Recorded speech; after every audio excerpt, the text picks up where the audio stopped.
व्याकरण व्याकरण શું છે તો કે વ્યાકરણ વગર કોઈ પણ વાક્યની વાક્ય રચના છે બનતી નથી। જેમ કે આપણે ગુજરાતીમાં કહીએ છીએ કે મારી પાસે આ છે, તેણીની પાસે છે, હતું, હશે, બરાબર। તો કોઈ પણ વાક્ય છે એ વ્યાકરણના જે રૂપો છે એ રૂપો વગર એ વાક્યની વાક્ય રચના છે એ પૂર્ણ થતી નથી। તો આપણે આજે એની માટેનો જે ટોપિક છે હેવ અને હેઝ। તો હેવ અને હેઝ છે એ શું છે, તેનો ઉપયોગ ક્યારે થાય છે તે આપણે જોઈએ। તો હેવ અને હેઝ નું ગુજરાતી છે ની પાસે હોવ। તે પોતે એક ટુ બી નું રૂપ છે। ટુ બી નું રૂપ એટલે ક્રિયાપદનું રૂપ, બરાબર। તો તેની પાસે હોવ, મારી પાસે હોવ એટલે કે હેવ અને હેઝ નો મીનિંગ છે ની પાસે હોવ। હું એમ તો મારી પાસે બે પેન છે, બે માર્કર છે, બુક છે। તો આ જે વ્યક્તિની વસ્તુ સાથેનો જે માલિકીનો સંબંધ દર્શાવે છે એ દર્શાવવા માટે હેવ અને હેઝ નો ઉપયોગ થાય છે। એટલે કે આ બંને છે એ શું કરે છે તો કે વ્યક્તિ અને વસ્તુ એ બંને વચ્ચેનો જે માલિકીનો જે સંબંધ છે એ સંબંધને જોડે છે। તો એનો ઉપયોગ છે આપણે કહીએ કે હેવ અને હેઝ નો ઉપયોગ છે એ આપણે ક્યારે કરીએ છીએ તો કે જ્યારે વ્યક્તિનો વસ્તુ સાથે માલિકીનો સંબંધ દર્શાવવા માટે હેવ અને હેઝ નો ઉપયોગ થાય છે, બરાબર। હવે ક્યારે હેવ યુઝ કરવું અને ક્યારે હેઝ યુઝ કરવું કેવી રીતે ખબર પડે? બંનેનો ઉપયોગ તો સેમ છે, હેવ અને હેઝ બંનેનો મીનિંગ પણ સેમ છે, ની પાસે હોવ। તો ક્યારે હેવ યુઝ કરીશું અને ક્યારે હેઝ યુઝ કરીશું? તો જ્યારે એકવચન હશે, એટલે વાક્યમાં એકવચન છે, બહુવચન છે, એ વાક્યને પહેલા તો તમારે ઓળખવું પડશે। તો એ વાક્ય એકવચનમાં છે કે નહીં કે બહુવચનમાં છે? તો એકવચન હશે, જેમ કે he હોય, she હોય, it હોય, એક જ નામ હોય, બરાબર। એક જ નામ હશે એટલે કે વાક્ય છે એનો જે કર્તા છે એ કર્તા છે એ એકવચન હશે। ખાસ વાક્યનો કર્તા એકવચન હશે, એટલે એકવચન છે પણ શું જોવાનું? વસ્તુને નથી જોવાની, કર્તાને જોવાનું છે। કર્તા એકવચનમાં છે કે બહુવચનમાં? તો જ્યારે કર્તા છે એ એકવચનમાં હશે ત્યારે એની જોડે હેઝ નો ઉપયોગ થાય છે, બરાબર। એટલે કે he હશે, she હશે, it હશે ત્યારે આપણે હેઝ નો ઉપયોગ કરીશું। એવી જ રીતે હેવ, તો હેવ નો ઉપયોગ છે આપણે ક્યારે કરીશું તો કે હેવ નો ઉપયોગ છે એ બહુવચન માટે કરીશું। બહુવચન એટલે શું? વસ્તુને બહુવચનમાં નથી જોવાની, જે કર્તા છે એ કર્તાને બહુવચનમાં જોવાની છે। એટલે કે જે કર્તા છે એ બહુવચનમાં છે કે નહીં એમાં આવશે we, you, they અને જેમ અહીં એક જ નામ હતું એમ બહુવચન માટે એક કરતા વધારે નામ માટે હેવ નો ઉપયોગ થાય છે, બરાબર।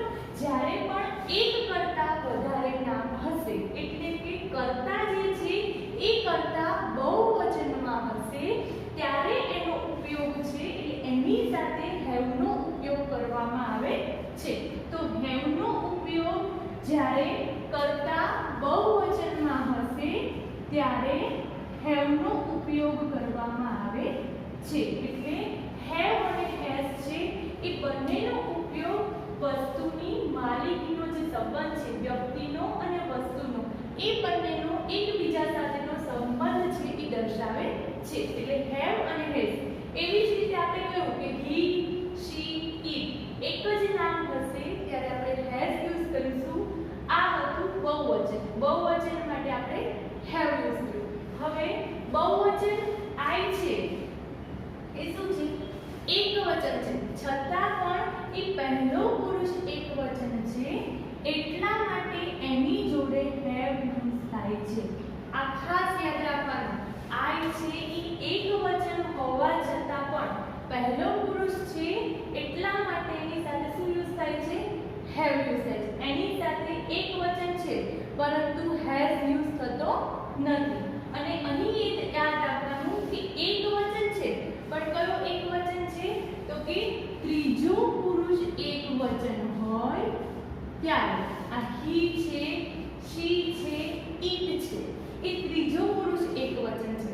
જ્યારે આપણે કહીએ ને પહેલો, બીજો, ત્રીજો, એવી રીતે ત્રણ ભાગ છે એકવચનના, બહુવચન.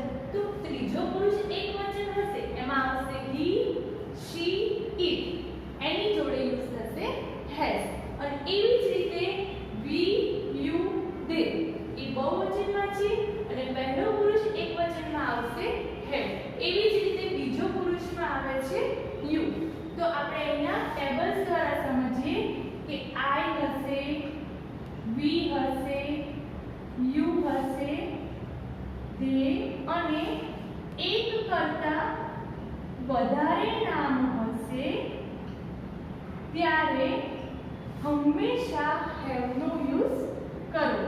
એટલે I, we, you, they અને એની સિવાય એક કરતા વધારે નામ, એટલે એની સાથે શું યુઝ કરવાનું?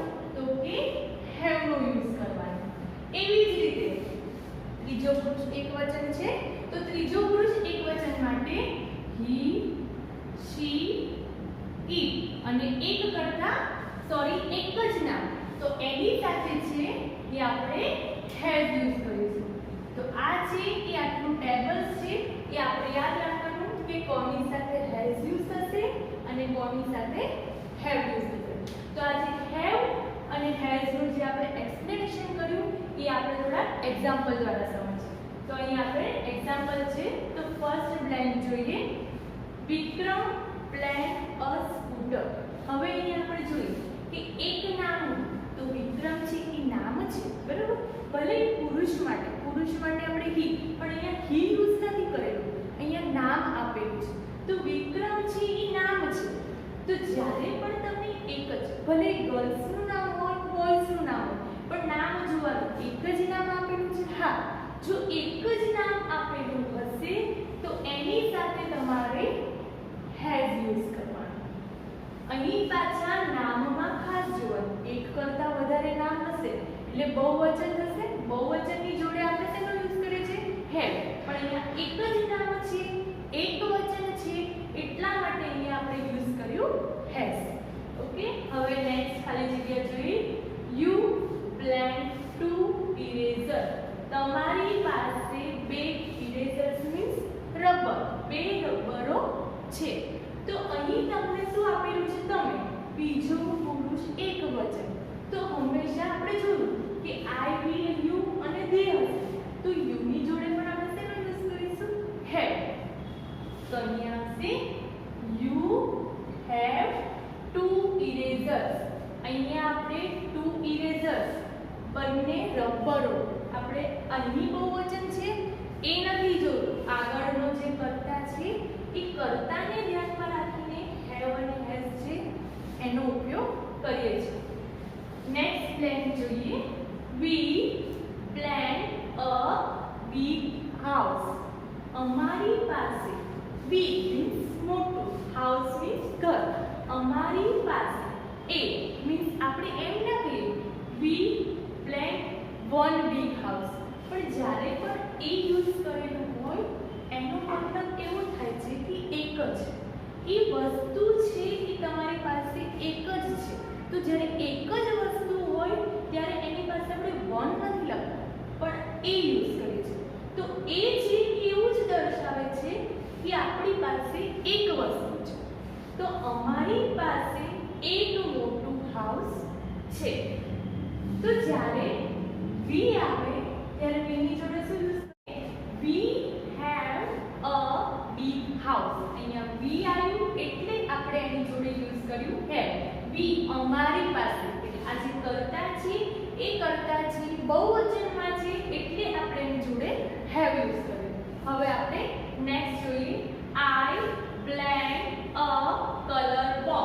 મારી પાસે એક કલર બોક્સ છે, કલરનું બોક્સ છે.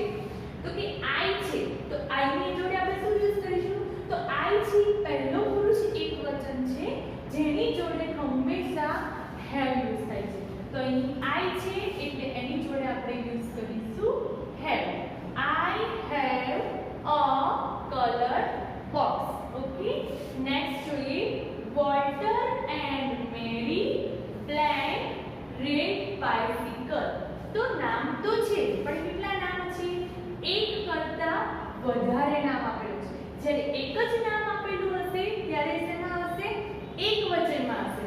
અને અહીં છે એ એક કરતા વધારે નામ આપેલા છે એટલે કે આ જે કરતા છે એ કરતા બહુવચનમાં છે. એટલે જ્યારે કરતા બહુવચનમાં હશે ત્યારે આપણે એની જોડે શું યુઝ કરીશું? હેવ. જો એકવચન હોત તો હેઝ. એક કરતા વધારે નામ બહુવચન અને બહુવચનની જોડે આપણે યુઝ કરીશું હેવ. સોરી, એટલે બહુવચન છે એટલે બહુવચનની જોડે હેવ. એક કરતા વધારે નામ એટલે થયું બહુવચન અને બહુવચનની જોડે આપણે હેવ યુઝ કરીશું. તો Walter and Mary blank red bicycles. તો જે વોલ્ટર અને મેરી છે એ લોકોની પાસે રેડ કલરની સાયકલો છે. નેક્સ્ટ બ્લેન્ક જોઈએ. તનુ એન્ડ રનુ બ્લેન્ક એન્ડ અમ્બ્રેલા. બંનેની પાસે એક જ અમ્બ્રેલા છે. એન્ડ મીન્સ જે એનો ઉપયોગ છે એ એક જ વસ્તુ માટે થાય છે એવી જ રીતે એમનો ઉપયોગ પણ એક જ વચન માટે થાય છે. એટલે આપણી પાસે કોઈ એક જ વસ્તુ હોય એ દર્શાવવા માટે આપણે એન્ડનો ઉપયોગ કરીશું. પણ અહીંયા યુ આપેલું છે. યુ મીન્સ સ્વર, વોવેલ્સ. તો જ્યારે પણ એ, ઈ, આઈ, ઓ અને યુ હશે ત્યારે એની જોડે એન્ડનો યુઝ કરવાનો. એટલે કે આ બધા જ્યારે સ્વર આવે ત્યારે સ્વરની આગળ હંમેશા એ નહીં પરંતુ એન લગાડવામાં આવે છે. તો અહીંયા આવશે તનુ એન્ડ રનુ બ્લેન્ક એન્ડ અમ્બ્રેલા. તો અહીં પણ બે નામ છે. કરતા છે એ બહુવચનમાં છે એટલા માટે એની જોડે હેવનો યુઝ કરવામાં આવશે. એટલે Tanu and Ranu have and umbrella. Okay, next example જોઈએ. She blank many balloons. તેણીની પાસે મેની.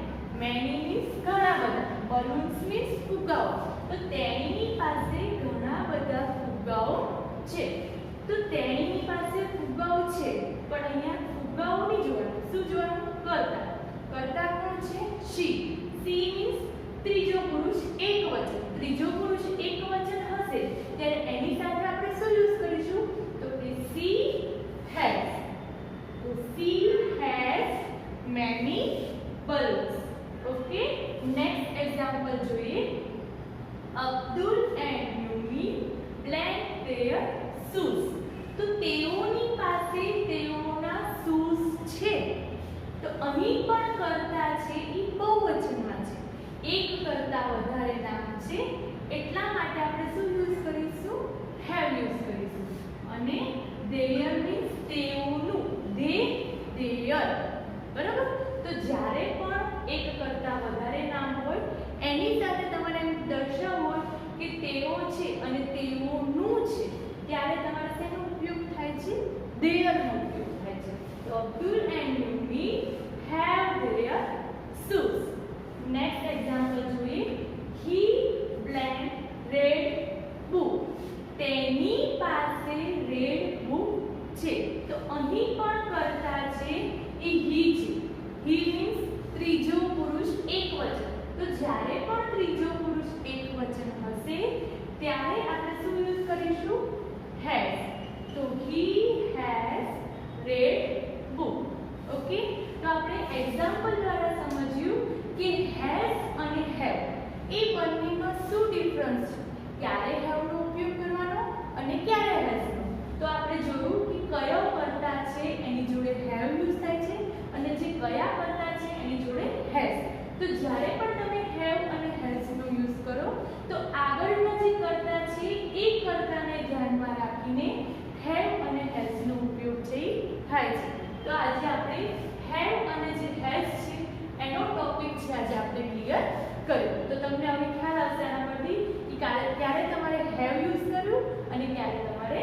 હેઝ